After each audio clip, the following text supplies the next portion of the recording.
دغه رنګې ښځو له دا پکار دي د ښځو اعتکاف په کور کې دی. اصل اعتکاف د ښځو په جومات کې دی، خو د زمانې د اختلاف د وجې صحابه کرامو علما کرامو مجتهدینو دې ټولو ته سوچ کړي. شروع کې حضرت عمر رضی الله تعالی عنہ ښځې منې کولې، عایشه رضی الله تعالی عنها به غوسه کېده، ویل دا ته ولې داسې کارونه کوې؟ بیا وروسته په خپله باندې ویلې که پیغمبر ژوندی وی وایي هغوی به هم دا منې کولې د جومات نه. نو د وخت سره اختلاف د وجې نه مسایل بدلېدل، دا د دین زمونږ په دین کې د دې ډېر مثالونه شته.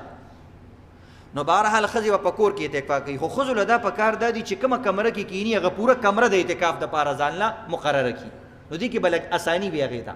دویم دا د شروع کې د دې خیال ساتل پکار دي که یو ښځه د ګرمۍ نه تنګېږي نو هغه کمره کې کینه چې کوم کې اے سی دی.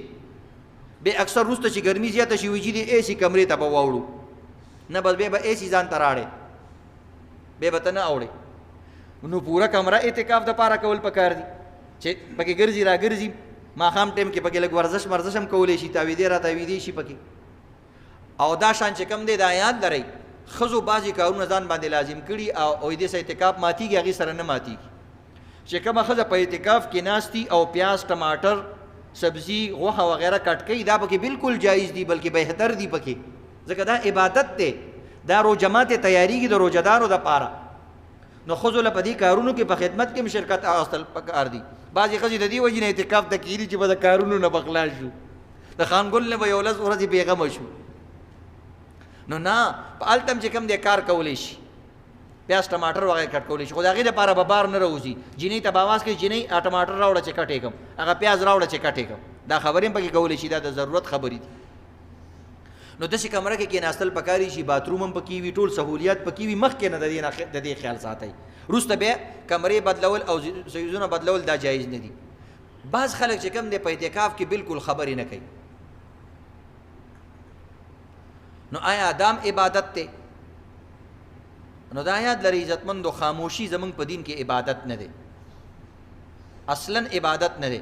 البته چې کوم انسان خوله ډېره زیاته بې کنټروله وي بې واکه وي د هغه دپاره بیا خاموشي عبادت دی. نو دوه قسمه خولې وي، سړی د خپل چې کوم ځان نه هسې د ضرورت خبرې سړی جومات کې هم کولی شي، په اعتکاف کې هم کولی شي. او دا شان چې کوم دی الله رب العزت اجازتونه ورکړي دي، آسان دی دین. خو چې کوم انسان کنځلې کوي، ردې بدې وایي او ګډې وډې خبرې کوي، ګانې بجانې کوي، بس د ده دپاره السکوت و سلامه، بې خاموشي بهتر ده. خو هسې خاموشي بعضې کسان اشارو سره خبرې کوي، لکه تور ته فلاني څیز راکړه، هغه دا عبادت نه دی عزتمند. د ضرورت خبره چې یو انسان تا ته وکړي هغه له جواب ورکول ضروري دي. د مسلمان به عزت کې یو څیز د هغه په کار دی او هغه نه تپوس وکړه هغه به ورته ښیې. د مسلمان الله رب العزت ډېر لوی عزت یې خیر دی، نو اشارو سره به داسې نه کړي. البته چې کوم انسان ما درته ویلي چې ډېر بې واکه وي، خولې بې واکه وي، نو بس هغه له بې خاموشي ښه ده. یو جینۍ و هغه به ډېره خولې نه ډېره تېزه وه، نو مور او پلار ته خبرې مه کوه چې سخر کور ته لاړه شي. یو ځل ورته سخر وایي چې خیر دی بچې خبرې کوه، ته خو زمونږ لورې او هغه زما خوله ډېره بې واکه ده. هغه ویل هېڅ خبره نه ده، زمونږ بچي هم کله ناکله مونږ ته خبرې کوي. خیر دی که کمې زیاتې وشو هېڅ خبره نه ده. ویلې خوله مې مه کولاوه. ویل زه خیر دی زه ووایه. هغې چې پیله خبره وکړله دې سړي ته وایي کاکا که خفه کېږې نه که نه نو ستا دا سپېږمې نه دي؟ وایي ها. وایي دا پوزه نه ده؟ وایي زمونږ کور کې یو ښه روده د هغې په شان دي. هغه ورته ویله بس بچیه خاموش اوسېږه. نو داسې خبرې چې کوې نو بیا د له خاموشي ښه ده.